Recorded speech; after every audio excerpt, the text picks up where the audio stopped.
Yeah, man. Bada The bing, win, bada boom. dude. Jazz. The hottest team in the NBA was the Utah Jazz, man. Oh, really? And I want to say this. I want to make I sure didn't know that. everybody. It's just not just that, but look at the wins they've had this year, and just in January, Yeah, the they started out slow, 76ers, the but they've been Timberwolves. I mean, they beat the Nuggets. They beat everybody. And if you're top team right now, you got crushed already, man. You got crushed by the Jazz, and now the Oklahoma City Thunder make the Jazz look a little bit lost. Not completely, but a little bit. there's a moment in that closing quarter down the stretch where it started to feel like we had learned a lot from the Lakers and from the Sure. Clippers and the big shot making that it took to close out a game. Mm. Then we were giving it out to the Jazz.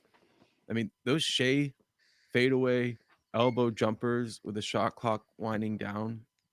I mean, Right, dude. what shots? Just pure money, pure perfection. But to have the guts to not nail that shot and to hold that pose as the ball's going through, it's just like I see. We always say it, but we see Michael Jordan out there. A Mm. little bit of Michael Jordan out there, Dude, man. I couldn't get over how many times the Thunder players kept on throwing Shea the grenade. You know what I'm saying? Mm-hmm. By the grenade, Mm-hmm. right? Mm-hmm. Where like you have less than 5 seconds left on the shot clock and a player doesn't want to take the shot, so he throws it to somebody else. Like they kept on doing that to Shea, and Shea just kept on stepping up. They did that to J Dub a few times, and J Dub stepped up as well. But like He did. it's a different aspect for a player to be pass the ball when they're wide open shot, but to be able to pass the ball when he's guarded heavily and 5 seconds left and expect a player to get that shot off is, I mean, that's unheard of. And very few players that I've ever seen them be able to have that ability. And now we're looking at Shea, and just the intensity that he brings to the game is insane. Like, it's insane. What's up, Yeah, Keelan? Dub had a big game. What's up, buddy? Yo, but what I really want to talk about, because Dub was player of the game and all that stuff. But what I noticed was that Josh Giddey was the best player on the court in the first half. Like the way that he rebounds the ball, like, is crazy. Yeah, dude. He reminds me of a little bit of Dennis Rodman, a little bit of um The rip Green, and go. Draymond Green. Yeah, Like, I do. now he's a better shooter, he has more skills, he's a great passer, but the way that he rebounds the ball, like he starts tracking it, and he's definitely the best rebounder on our team. But when he's the best rebounder on the court, and he's also the best passer on the court, Hmm. you kind of you're in the spot where, like, you can't compare him to any individual player you've seen before in history. You can be like, this element reminds me of him, and like, even the turnover he threw to Micic, that was a Pistol Pete pass. Like, he didn't look, he threw the bounce pass directly behind him, and it went out of bounds. But it was like, I think that was probably his one turnover all.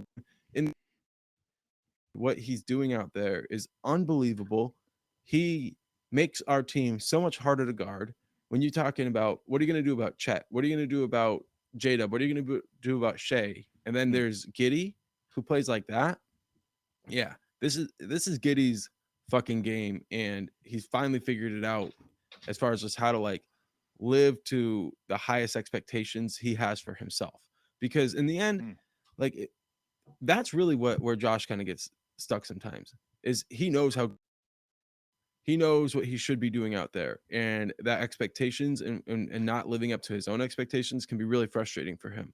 So he involves himself on the offensive glass in a really hungry way. It reminds me a lot of, um, like, I know very little about this, Dave, but Australian rules football.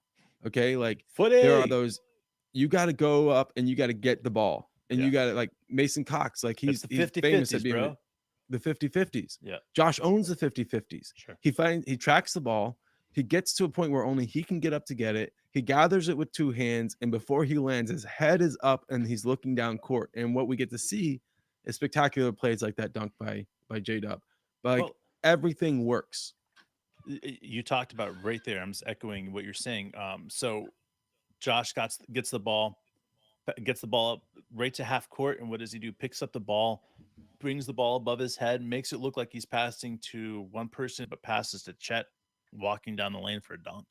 I just put a Yeah. short up about it, bro. Like, Josh is making the game easy for everybody because nobody knows where he's going with the ball. Nobody sees where he's going with the ball, and he's picking the ball up at fucking half court. How do you fucking guard that? You can't guard that. Now, if he's picked up the ball at half court at full speed and he's going to pass the ball, and he's got three guys and three options to pass the ball, Josh is winning every time. Like, there's not a player in the league that will be able to stop that. Why? Well, he's 6'9" and 240 pounds, man. And he's learning how to play with the big guys, how to pass over them, how to get around them. So if that's how he's doing it, then guess what? A 6'3" guy is not going to be able to stop him. Josh is just Josh is just gonna. We're just gonna run over people, man. Like, Josh is just gonna run you fucking over.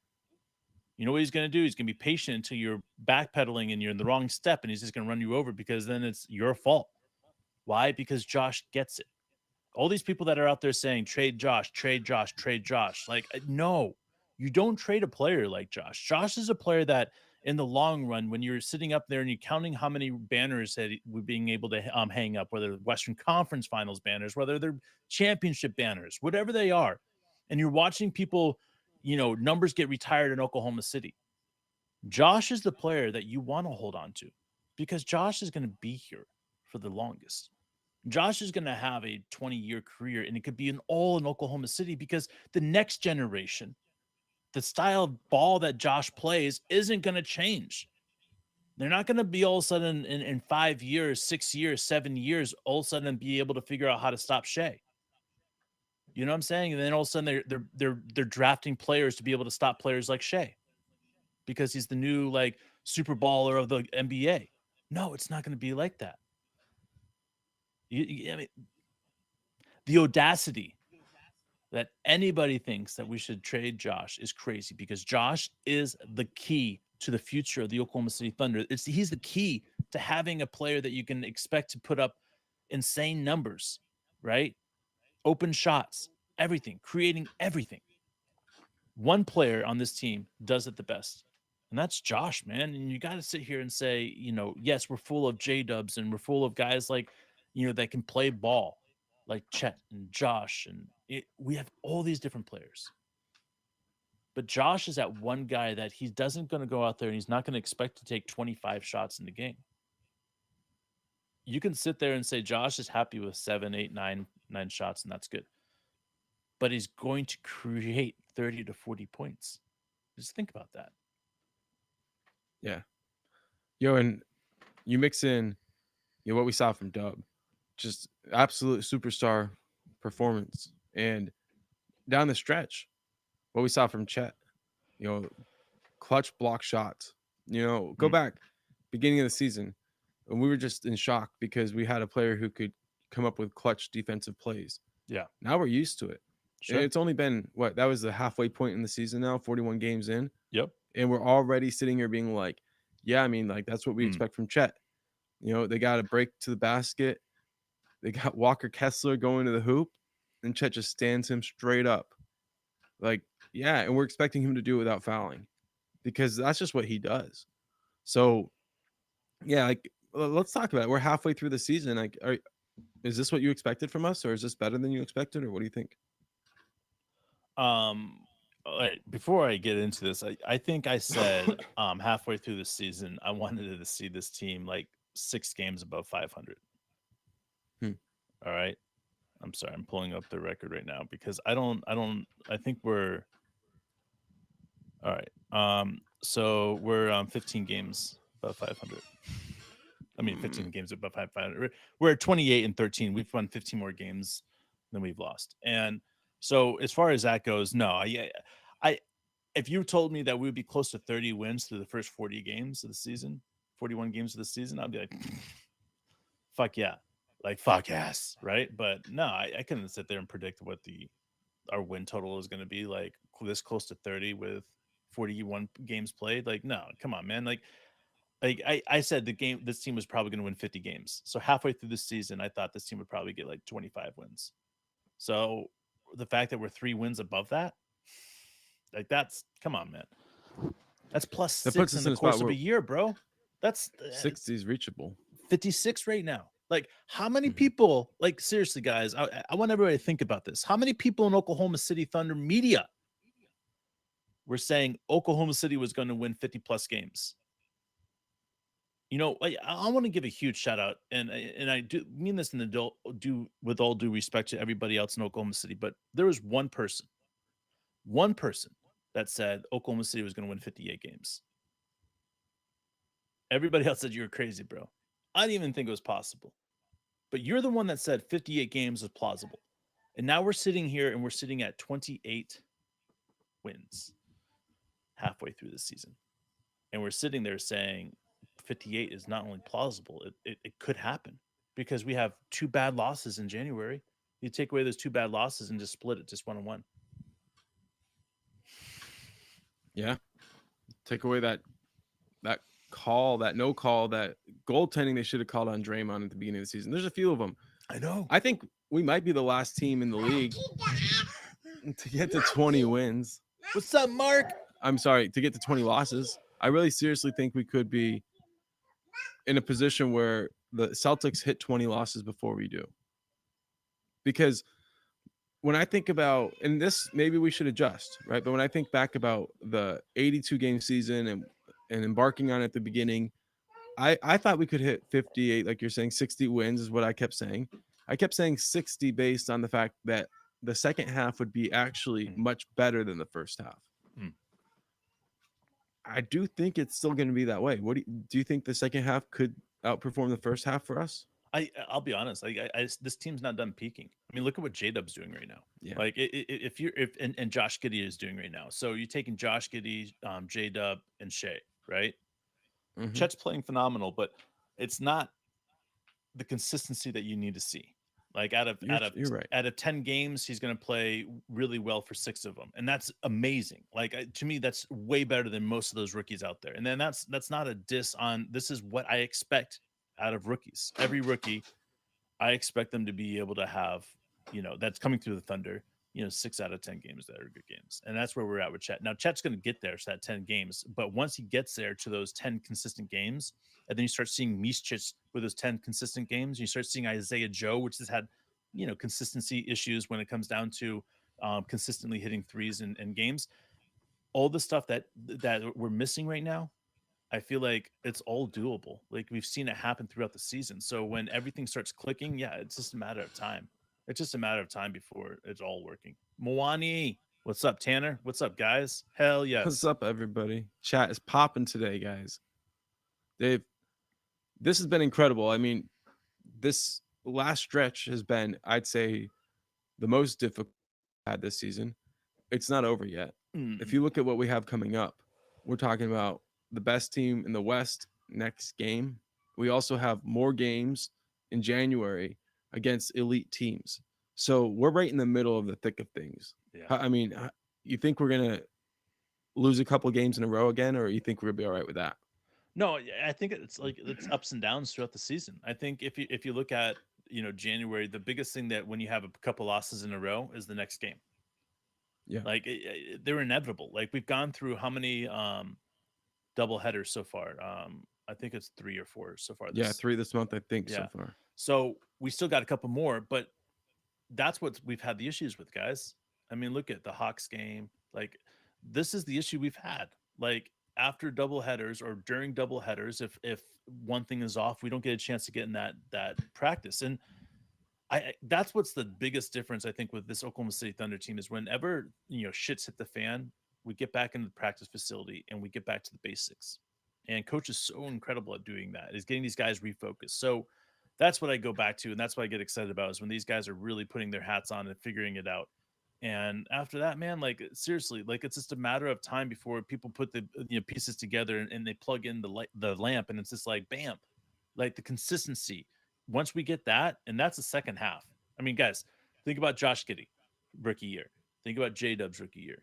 Think about Shea, his the year before he came out for the All NBA team. Like all the second halves, guys. Like every single one of these guys, you look at the second half, it's like bam, these are so much better players. And when does that happen? That happens around February. Yeah. So if we're seeing J Dub step up the way he is right now, and he continuously gets better, I'm telling you guys, and I know he can get better, but you're looking at Shea and J-Dub as the 1-2 punch in Oklahoma City, and then you're looking at Chet getting there.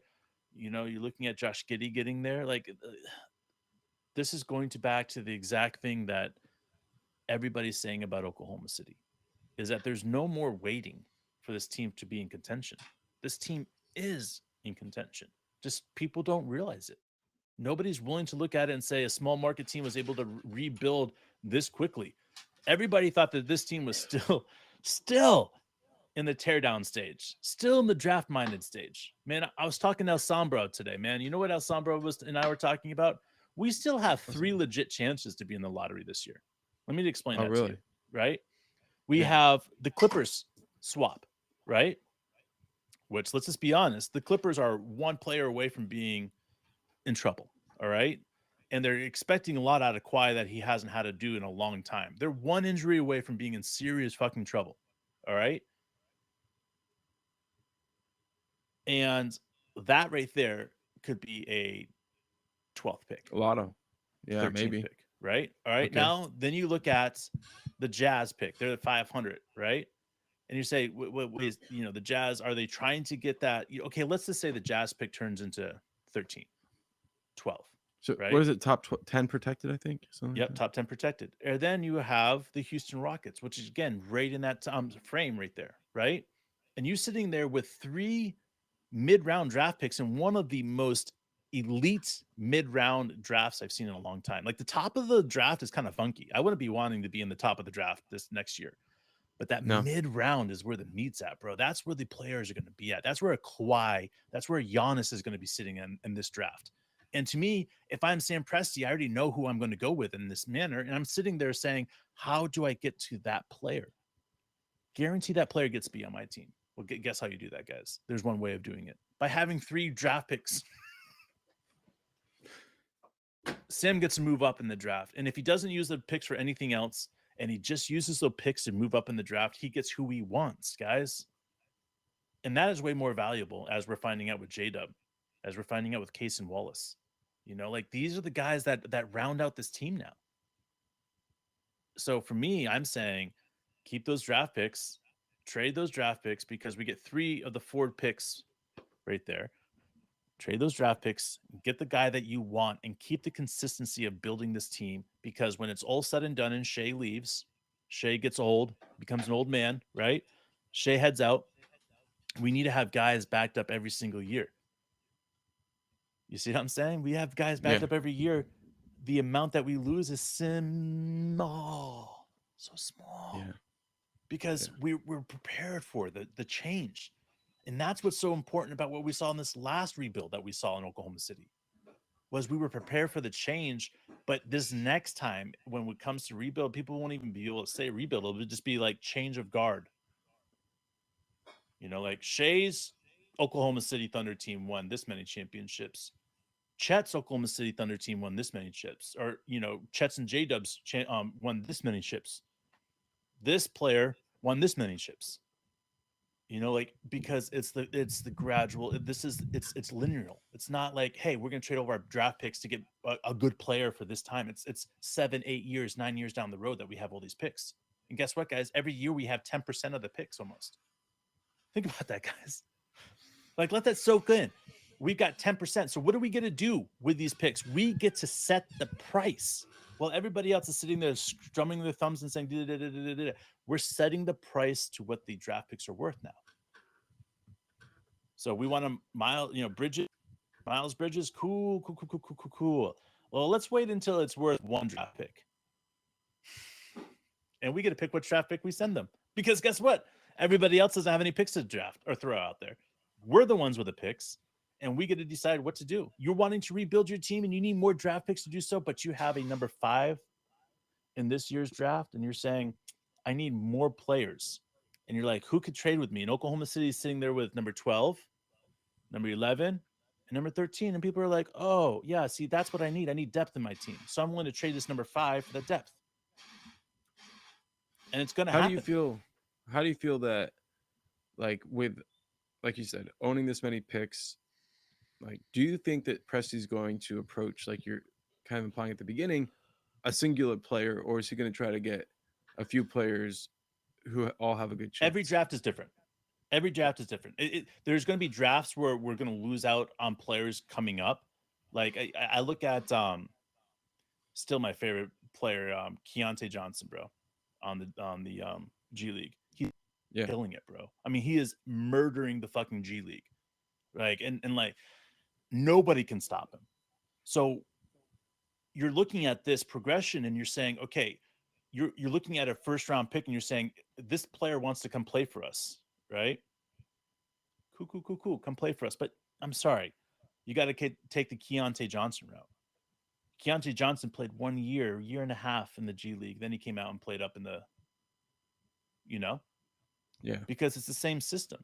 Once a player has success down there and understands what he's doing, then he has success up there because a player comes out and they're saying, hey, Dort's going to be, $30 million a year this next year for this next Hmm. contract. Well, we don't have that because we want to keep the core together. So we go to that G League that we're going to have first round draft picks dominating, and we're going to be pulling them back up there for these things. We get a player injured. Like, why are we sending these players to go out there and expect these first year players to have an impressive year as a rookie? Like, I mean, by all means, we're going to get players like J Dub. We're going to get players like Case and Wallace that are ready, right? But even in the future, if we pick up a player like Case and Wallace, I don't see a player like Case and Wallace breaking through the top 10 in the future. You're going to have to play in the G League. You're going to have to play a year down there. You're going to have to be able to take that and utilize that. You're going to look at 4 years, right? You're going to look at the old school college basketball. All right. Everybody knows, if you know things about college basketball, old school basketball, Bill Walton, Bill Russell, those guys had to burn their freshman year. You got to go play freshman ball. Freshman ball. And that's what needs to happen with this, bro, because it's important that the transition happens. So would players save their rookie year if they didn't jump into the NBA action? I guess they would. A little bit more like what you're saying back when very beginning of us starting this podcast, you were talking about the St. Louis Cardinals and Branch Rickey, the guy who launched really the modern minor league system, and you were comparing what Sam Presti is going to do. That is like 3 years ago now. So watching it work on Jang, who we Hmm, didn't know his name at that point, hmm. but he's come in and he didn't play last night, but he played both games in LA. I was really impressed with the minutes he put up and also just how the team works people in. Jay Will, Hmm. um, he fell out of the rotation. He was back in the rotation for the Jazz. This is a matchup thing, and It this is is. a depth thing. Coach will go 10 deep, 12 deep, but he also has two or three guys who he trusts that he's not going to. Lindy Waters, perfect example. Missed two Got in shots there. in 3 minutes, didn't play again. Yeah. And it's not a But diss on Lindy Waters because even if he hit the shots, he probably only plays 6 minutes. yeah. But there's opportunities. One of the guys that continues to impress is Wiggins. What Wiggins does with his minutes is always impressive, So and amazing. uh, big minutes in LA. Came back and played a few more minutes this last game. But So great. how does this all play out in the playoffs? Because honestly, I don't like this, so Well, it's new to me. all right. It all works together because we're trying to save these guys. We're trying to save their legs because when we get to the playoffs, I'm sorry. Like, if you think that we're going 12 deep in every single playoff game, then you're just mistaken.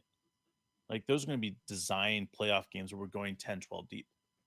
The rest of it, man, we get 2, 3 days off in a row, almost every Hmm. single game. So there's no, like, you know what I'm saying? Like, you just go. You like 38 minutes for Shea, 40 minutes for Shea. Like, that's when you spend the minutes on those. Like, those guys get those minutes. Then you put away games, and you're like, okay. Like, last night, J Dub getting 37 minutes. I was like, what the fuck, bro? Seems like Yeah, so many minutes, right? Why does it seem so many minutes? Because these guys don't go above 34 very often. Why? Because when you get to the playoff moment, now you have rested legs. Like, think about Kawhi. Think about these other guys that are being run at 38, 39, 40 minutes a game, and they're not getting the rest that they need to. Like LeBron James still being run out there, AD still being run out there a lot. Golden State Warriors still running their guys hard. They get to the playoffs and they've already spent all their energy. They've already used everything up. That's why this Oklahoma City Thunder is going to be unique that way. How did the Lakers win? Well, it's because the pandemic, man. They brought everybody into one place. They took care of the health. They took care of everything. They were able to control it all. Ever since then, they can't win. They can't even win a playoff series. Well, sort of. But you know what I'm saying? It's Yeah. because of that, man. You can control the narrative in there. Look, our defense is really the star of what's been going on recently. But Beautiful. what do you think about J Dub as far as where does his peak come in? Where do you feel like is this what we saw last night? Is but it's just more consistency, or do you think he has another level? Every great needs a Scottie Pippen, bro. Every great needs a um, John Stockton. Every great needs a Shaq. So you look at J Dub and you start thinking about what the possibilities are with him, and you're seeing him play in this way, and you're like, you know what, 30 points a game, bro. Hmm. And you start thinking about it, and you start realizing it. Like the moment that J Dub shines the most is when does every game, guys. This is not hard. The fourth Beginning of quarter. the fourth. Yeah. There you go. See, Mark and I are right there. Why? Because Shea comes out of the game. The game is designed around Chet and J Dub, and it's incredibly efficient. It's incredible. Like he has this confidence, a swagger in that time period, and he puts up 8, 9, 10, 12, 14 points. It doesn't matter. He just keeps on balling.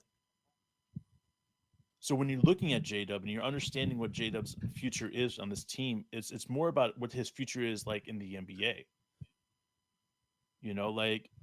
I think for a long time I would say I like Jalen Brown, right? Mm-hmm. But the more I watch Jalen Brown's game, even now, I just feel that Jalen Brown is a poor man, Jalen Williams, bro. Mm. And Jalen Williams' game is something that people are not going to be able to understand for a while. And when they're able to understand, they're going to be looking at it and be like, wow. I mean, JJ talks about J Dub. He loves J Dub. He loves his personality. He loves his swagger. He loves the way he dresses. He loves his shot. He loves the way he gets to the fucking hole. In fact, there's nothing he doesn't love about J Dub's game.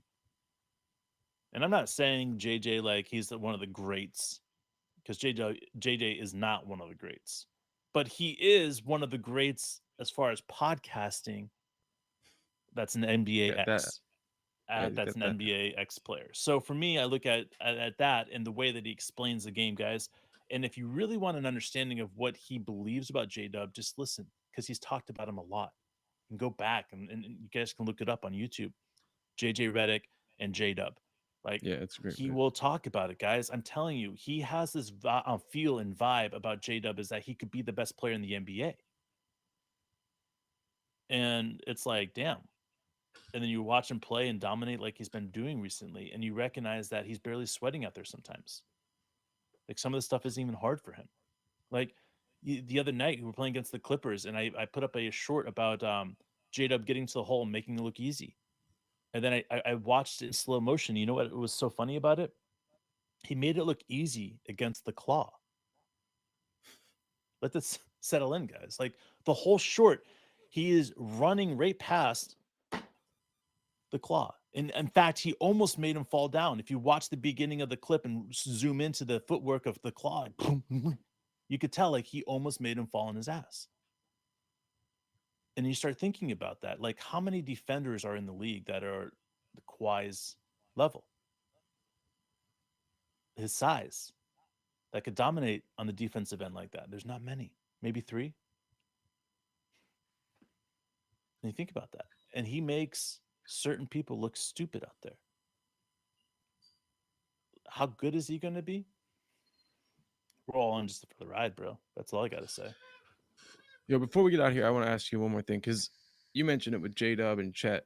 Like the fourth quarter is really set up for them. Right now, our weakness is the end of the third quarter. We don't have Chet and J Dub out there usually, and it's Shea and you know all bench players surrounding him. Um, why is it that that's such a weak point for us right now? Is it because J Dub and Chet aren't out there, Yeah, or is it it, because Shea is just tired at that point? it's the spread out, bro. Okay. If you watch the game, so when J Dub and Chet aren't out there, then you've got Isaiah Joe out there, and they're spreading the floor. Jalen Williams, Jay Will, you might see out there. Mishich, we love to see Mishich out there, and Josh Giddey, right? So that's kind of the group you'll see out there. So, as far as why we see that quarter like that, it's a lot of it has to do with like when we saw last couple of years where Shea was coming out of the game in that fourth quarter, beginning of the fourth quarter, and we would be up by 15 points and then we would be down by 5 when Shea came back in the game. Um, a lot of it's like that. It's reversed because when you have guys like J Dub and Chet that are so much better than everybody else, right? And you always have to Mhm. account for them, and it's spreading the court out for Shea. Then also you take those guys away. What does these teams do? They collapse on Shea. They double on Shea. They triple on Shea. Shea is phenomenal at passing out, right? But when you do that, you guys have to hit shots, and they just haven't consistently been hitting the shots in that midway through the third quarter to the end of the third quarter. And then you're looking at the scoreboards of these third quarters and you're seeing these teams are putting up 30 something points. And you're seeing them put up a lot of those points in that time period. And again, it goes back to teams are getting to the lane when Chet's out. They're doing all these other things when J Dub's not there. So it's yeah, man, like those two guys are so much better than everybody else that it sucks the air out of the room when they're out of the game. Just like it sucks Shea's out of the game. But when Shea's out of the game, what happens to the other team? They take their best player out of the game as well. Their most consistent scorer to get them a break. Kind of equal it out. So they have a hard time scoring where we have Chet and J Dub putting up some serious points in that fourth quarter every single time. Because Yeah. even if we have those guys out there for 6 minutes together before Chet comes in or Shea comes in, or 5 minutes together, these guys are putting up crazy points, man. 10, 12, 14, 16 points.